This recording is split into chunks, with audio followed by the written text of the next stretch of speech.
Document sonore numéro 3. Page 11. Activité 10 à 13. Notre revue de presse s'achève et nous retrouvons maintenant Marlise Doucet pour sa chronique du jour. Je vous dis ce que je pense. Bonjour Marlise. Bonjour Thomas. Alors Marlise, toujours fascinée par l'histoire de ce pianiste que la police britannique n'est toujours pas parvenue à identifier ? Eh oui. Vous souvenez-vous, chères auditrices et auditeurs de Radio C'est Très Bien FM, de ce fait divers complètement bizarre du pianiste non identifié, muet, amnésique, retrouvé une nuit par la police sur une plage en Angleterre, habillé en tenue de concert. Impossible de communiquer avec lui autrement qu'en le faisant jouer au piano pendant des heures.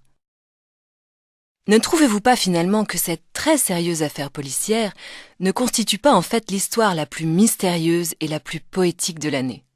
Regardez, tous les éléments y sont. D'abord, le personnage.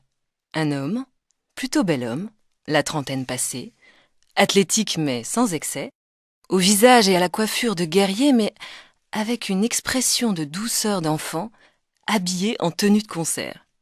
Ensuite, le décor. Une plage déserte, la pluie. Vous savez, cette fine pluie douce d'Angleterre qui s'installe de manière permanente dans le paysage. Et puis l'ambiance.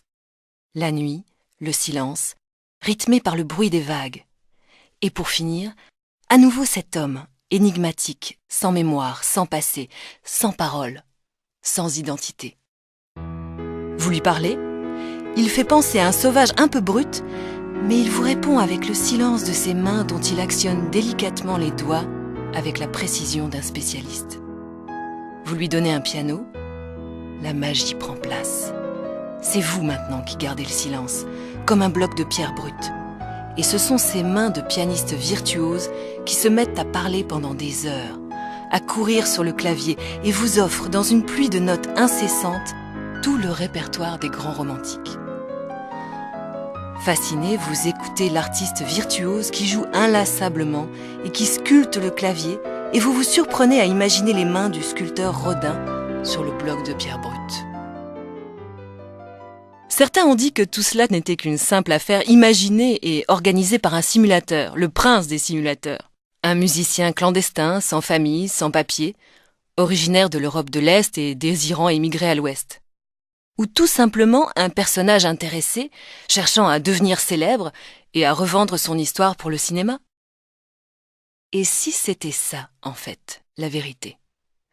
Ne croyez-vous pas alors qu'on pourrait lui pardonner parce qu'il aurait inventé une merveilleuse histoire poétique qui a fait le tour du monde et nous a tous et toutes fait rêver quelques instants ?